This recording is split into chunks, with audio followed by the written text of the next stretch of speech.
GHMC budget రెండవ రోజు సమావేశాలు ఇవాళ జరగనున్నాయి. కౌన్సిల్ సభ్యులు బడ్జెట్పై చర్చించనున్నారు.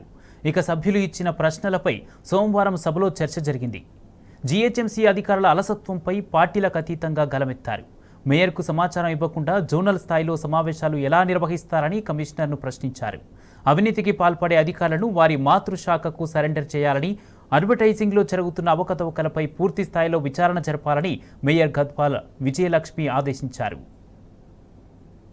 జీహెచ్ఎంసీ కౌన్సిల్ రెండవ రోజు సమావేశాలకు సంబంధించి మరిన్ని వివరాలు మా ప్రతినిధి గణేష్ లైవ్లో అందిస్తారు.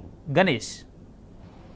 కుమార్, జీహెచ్ఎంసీ బడ్జెట్కు సంబంధించిన రెండవ రోజు సమావేశాలు మరి కొద్దిసేపట్లో స్టార్ట్ కావడం జరుగుతుంది. మొత్తంగా బడ్జెట్కు సంబంధించి చూసుకున్నట్టయితే ముఖ్యంగా 7,437 కోట్ల రూపాయలను బడ్జెట్లో ప్రవేశపెట్టడం జరిగింది. అదనంగా మరొక 1,000 కోట్ల రూపాయలను కూడా యాడ్ చేయడంతో 8,437 కోట్ల రూపాయలుగా బడ్జెట్ను ప్రవేశపెట్టడం జరిగింది. దీనికి సంబంధించి ఇప్పటికే మొత్తంగా సభ్యులకు సంబంధించిన క్వశ్చన్స్ ఉన్నాయి కాబట్టి 21 క్వశ్చన్లు పూర్తి స్థాయిలో ఉండడం జరిగింది. నిన్న చూసుకున్నట్టయితే 4 క్వశ్చన్లు పూర్తి స్థాయిలో కంప్లీట్ కావడం జరిగింది. మరొక 17 క్వశ్చన్లు ఉండడం జరిగింది. ఈ రోజు సభ్యులు అడిగిన క్వశ్చన్లకు సంబంధించి క్వశ్చన్ ఆన్సర్స్ అయిపోయిన తర్వాత బడ్జెట్ను ప్రవేశపెట్టడం జరుగుతుంది. బడ్జెట్కు సంబంధించిన దానిపైన కూడా చర్చించనున్నారు. ముఖ్యంగా చూసుకున్నట్టయితే ఎన్నికల కోడ్ ముగిసిన తర్వాత 6 నెలల సమయం తర్వాత కూడా ఈ బడ్జెట్కు సంబంధించిన సమావేశాలు అంటే కౌన్సిల్కి సంబంధించిన సమావేశాలు స్టార్ట్ అయినాయి కాబట్టి దీనికి సంబంధించి నిన్న సభ్యులందరూ కూడా నగరంలో పేరుకుపోయిన సమస్యల పట్ల కూడా గలమెత్తడం జరిగింది. పార్టీలకు అతీతంగా ప్రతి ఒక్కరు కూడా తమ డివిజన్లలో అలాగే హైదరాబాద్ నగరంలో నెలకొన్న పరిస్థితుల పట్ల కూడా పూర్తి స్థాయిలో వారందరూ కూడా క్వశ్చన్స్ అడగడం జరిగింది. దాని పట్ల కూడా ఏదైతే అధికారులు చెప్తున్న సమాధానాల పట్ల వారెవరు కూడా సంతృప్తి చెందిన దాఖలాలు కూడా కనబడడం లేదు. ముఖ్యంగా చూసుకున్నట్టయితే వీధి లైట్ల సమస్య అనేది చాలా రోజులుగా ఉండడం జరిగిందని దీనిపైన కూడా శాశ్వత పరిష్కారం ఏది అని కూడా అటు బీఆర్ఎస్ పార్టీ ఎమ్మెల్యేలు గాంధీ కావచ్చు, మర్రి రాజశేఖర రెడ్డి కూడా అడిగిన ఎక్సఫిషియల్ మెంబర్స్ కూడా అడగడం జరిగింది. అలాగే సభ్యులు కూడా అడగడం జరిగింది. ఇప్పటికే 98% గ్లోయింగ్ చూపడం జరుగుతుంది. కానీ ఎక్కడ చూసినప్పటికీ కూడా స్ట్రీట్ లైట్స్కి సమస్య అనేది చాలా పరిష్కార మార్గం లేకుండా ఉండడం జరిగింది. చాలా చోట్ల కూడా అంటే చార్మినార్లోని 8 సర్కిళ్లలో ఇప్పటికి కూడా వీధి లైట్లకు సంబంధించి సెన్సార్ ద్వారా ఏదైతే ఆటోమేటిక్గా ఆన్ అండ్ ఆఫ్ కావడం లేదు. దానికి సంబంధించి 8 డివిజన్లలో కూడా ఏదైతే 8 సర్కిళ్లలో కూడా ఆన్ ఆఫ్ అనేది కూడా మాన్యువల్గా చేస్తున్నామని చెప్పిన సందర్భం కనబడుతుంది. అయినప్పటికీ కూడా ఈఎస్ఎల్కి సంస్థకు సంబంధించి వారందరూ కూడా పూర్తి స్థాయిలో డబ్బులు చెల్లిస్తున్నాము.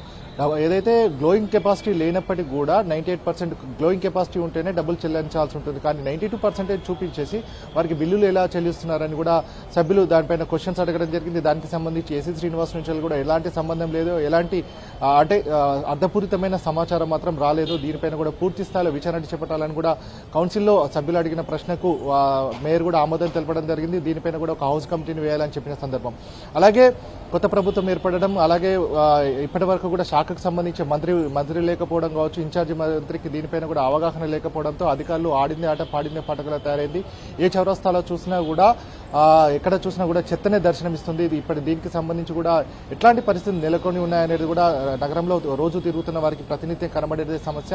దీనిపైన కూడా ఎట్లాంటి చర్యలు తీసుకుంటున్నారు, ఒకే రోడ్డును ఊడ్చి నలుగురు మాత్రం బిల్లులు ఎత్తుతున్నారు అనేది కూడా ఇప్పటి వరకు గత మీడియాలో చాలా రోజుల నుంచి వస్తున్న కంప్లైంట్ అయినప్పటికీ కూడా దానిపైన స్పందన లేదు. దీనిపైన కూడా అధికారులు పూర్తి స్థాయిలో విచారణ చేపట్టాలని అడిగిన దానికి దీనిపైన విజిలెన్స్ అలాగే హౌస్ కమిటీని కూడా వేస్తామని కూడా మేయర్ గద్వాల్ విజయలక్ష్మి చెప్పడం జరిగింది. ముఖ్యంగా ఇప్పుడు ఈ రోజు ఏదైతే ఆర్థికంగా చితికిపోయిన జీహెచ్ఎంసీకి ఆదాయ వనరుగా ఉన్న అడ్వర్టైజింగ్ ఏజెన్సీ అడ్వర్టైజింగ్ పైన కూడా పూర్తి స్థాయిలో చర్చ జరగడం జరిగింది. ఒక 200 నుంచి 300 కోట్ల రూపాయలు యాన్యువల్ ఇన్కమ్ రావడం జరుగుతుంది. కానీ ఒక 20 కోట్ల రూపాయలే రావడం ఏంటి అనేది ఒక 2 ఏజెన్సీలకే ఇవ్వడం పట్ల కూడా అటు అందరు సభ్యులు కూడా ఏకపక్షంగా చెప్పడం జరిగింది. దీనిపైన కూడా విచారణ చేయాలని, కార్తిక్ ట్యాక్స్ ఏదైతే ఈవీడీఎంలో ఒక అధికారి చాలా సంవత్సరాలుగా పాతుకుపోయి కార్తిక్ ట్యాక్స్ అంటే ఇల్లీగల్ గా వేస్తున్న బోర్డులకి సంబంధించి తనకు మాత్రమే డబ్బులు చెల్లించాల్సి ఉంటుంది అనేది కార్తిక్ ట్యాక్స్ అనే పేరుతో కూడా చెప్పిన నేపథ్యం కనబడుతుంది. కాబట్టి దీనిపైన ఈవీడీఎం డైరెక్టర్ ప్రకాష్ రెడ్డి కావచ్చు, అలాగే కమిషనర్ కూడా చెప్పిన సందర్భాల్లోనే ఆధారాలతో సహా కౌన్సిల్లో సభ్యులు కూడా దీనిపైన కూడా పూర్తి స్థాయిలో విచారణ చేపట్టాలని చెప్పిన దానిపైన కూడా మేయర్ గద్వాల్ విజయలక్ష్మి కూడా దీనిపైన హౌస్ కమిటీ కావచ్చు, అవసరమైతే విజిలెన్స్ కి ఎంక్వైరీ చేసి అధికారులు ఎవరైతే విచారణలో అవినీతికి పాల్పడ్డారని తెలిస్తే మాత్రం వారి మాతృశాఖకు సరెండర్ చేయాలని కూడా చెప్పిన నేపథ్యం. అలాగే చాలా సందర్భాల్లో కూడా సమస్యలు ఉన్నాయని అటు మేయర్తో పాటుగా కార్పొరేటర్లు, ప్రజాప్రతినిధులు సమస్యలపైన కూడా కార్పొరేటర్ల ఏదైతే కమిషనర్ కావచ్చు, జోనల్ కమిషనర్లకు సమాచారం ఇద్దామని చెప్పి ఫోన్లు చేస్తే మాత్రం కమిషనర్ స్థాయి వ్యక్తి కూడా ఫోన్లో సమాచారాన్ని ఇవ్వడానికి అందుబాటులో లేరని కూడా సభ్యులు చెప్తున్న నేపథ్యం. అలాగే ఎమ్మెల్యేలు కూడా అదే కంప్లైంట్ కూడా మేయర్ దృష్టికి తీసుకొచ్చిన సందర్భం ఉంది కాబట్టి దీనిపైన కూడా మేయర్ పూర్తి స్థాయిలో సీరియస్ కావడం జరిగింది. ప్రజాప్రతినిధులు ఎవరైతే ఉన్నారో వారి ఫోన్లకి మీరు రెస్పాండ్ కాకపోతే ఇంకెవరికి రెస్పాండ్ అవుతారు? సమస్యలు ప్రజల కోసం సేవ చేయడానికి వచ్చాం కాబట్టి మీరు ప్రజా సమస్యలపైన ఉండాలని చెప్పిన సందర్భం. సో మరికొద్దిసేపట్లో దీనికి సంబంధించి పూర్తి స్థాయిలో ఇంకా రిమైనింగ్ 11 క్వశ్చన్లు ఉన్నాయి కాబట్టి దానిపైన కూడా పూర్తి స్థాయిలో చర్చించి బడ్జెట్ పైన కూడా చర్చించే అవకాశం కనబడుతుంది. కుమార్. రైట్.